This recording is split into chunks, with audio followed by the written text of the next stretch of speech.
Buda, cuyo nombre significa el que despertó, es el fundador del budismo, una filosofía que no idolatra a deidades ni profetas, sino que ofrece un camino práctico hacia la sabiduría y la liberación del sufrimiento.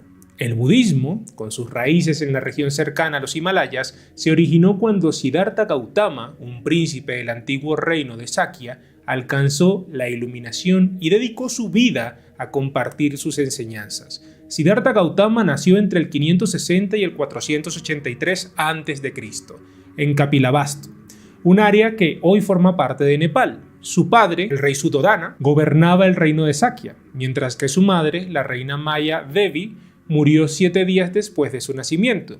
El joven príncipe mostró habilidades excepcionales y su padre lo veía como un digno heredero al trono. Sin embargo, a pesar de su vida de comodidades, Siddhartha siempre mostró una profunda curiosidad por la espiritualidad. Las salidas de Siddhartha fuera del palacio le revelaron las duras realidades del sufrimiento humano, la enfermedad, la vejez y la muerte. Estas experiencias le causaron un gran impacto, llevándolo a tomar decisiones muy apresuradas para algunos de abandonar su vida de príncipe para buscar la liberación del sufrimiento. A los 16 años, Siddhartha se casó con la princesa Yasodhara y a los 29 años nació su hijo, Rahula. Sin embargo, la vida de palacio ya no le satisfacía. Decidió ir a buscar y encontrar la iluminación. Dejó a su familia y se embarcó en un viaje espiritual. Prometió a su esposa que volvería una vez a alcanzar a su objetivo. Durante su viaje, Siddhartha practicó la meditación y estudió con varios maestros, pero ninguna de sus enseñanzas le llevó a la liberación completa. Decidió entonces someterse a severas austeridades, privándose de todo placer y alimento. Al borde de la muerte, una niña le ofreció arroz, lo cual aceptó, dándose cuenta de que el equilibrio y no los extremos era el verdadero camino. Una vez recuperado, Siddhartha se sentó bajo un árbol bodhi y se comprometió a no levantarse hasta alcanzar la iluminación. Durante semanas meditó incesantemente, deteniéndose solo para comer y conversar con los niños que le traían comida. Finalmente, a la edad de 35 años, alcanzó la iluminación al amanecer, superando los últimos velos de la ignorancia y convirtiéndose en Buda. Tras alcanzar la iluminación, Buda dedicó el resto de su vida a difundir sus enseñanzas. Afirmaba que todos los seres humanos tienen el potencial de alcanzar la iluminación y que sus enseñanzas debían ser practicadas y experimentadas personalmente.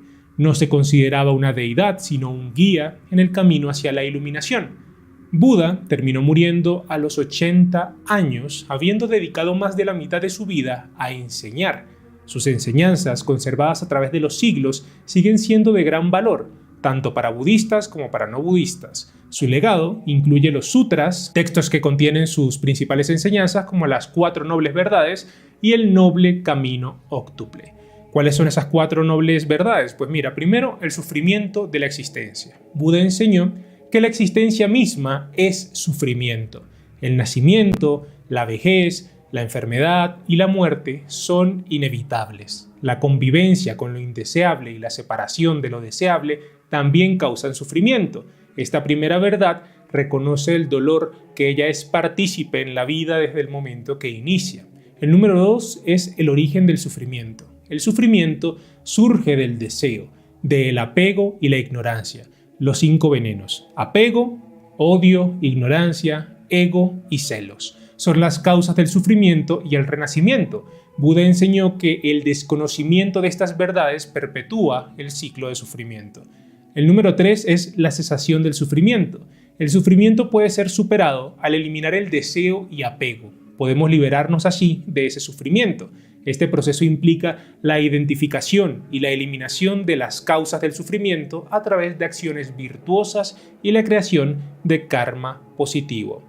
El noble camino óctuple sería la 4ª verdad. Buda delineó un camino de 8 prácticas que conducen así a la iluminación: la comprensión correcta, el pensamiento correcto, la palabra correcta, la acción correcta, la ocupación correcta, el esfuerzo correcto, la atención correcta y la concentración correcta. Estas prácticas guían a los seguidores a vivir de manera ética, cultivando la sabiduría y la concentración. El budismo se extendió rápidamente por la antigua India y en 3 siglos superó en seguidores al hinduismo. A medida que se propagaba por Asia, se adaptó a las necesidades espirituales de diferentes culturas. En el Tíbet se fusionó con la religión Bonpo, dando lugar al lamaísmo. En Birmania, Tailandia, Laos, Camboya, Ceilán y Vietnam mantuvo su forma ortodoxa, conocida como Hinayana o el vehículo pequeño.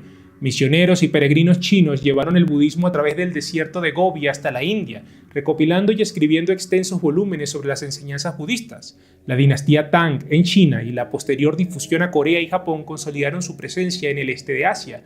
En el siglo VII, el budismo se introdujo en el Tíbet y se fusionó con las creencias locales, estableciendo un estado teocrático, gobernado por el Dalai Lama. En el siglo XIX, el budismo llegó a Europa influenciado por pensadores como Arthur Schopenhauer y en 1875 se fundó la Sociedad Teosófica, promoviendo el estudio de las religiones asiáticas. Pero pasa algo que yo creo que es inevitable, y es la comparación que se termina realizando entre unas creencias y otras, en este caso entre el budismo y el cristianismo.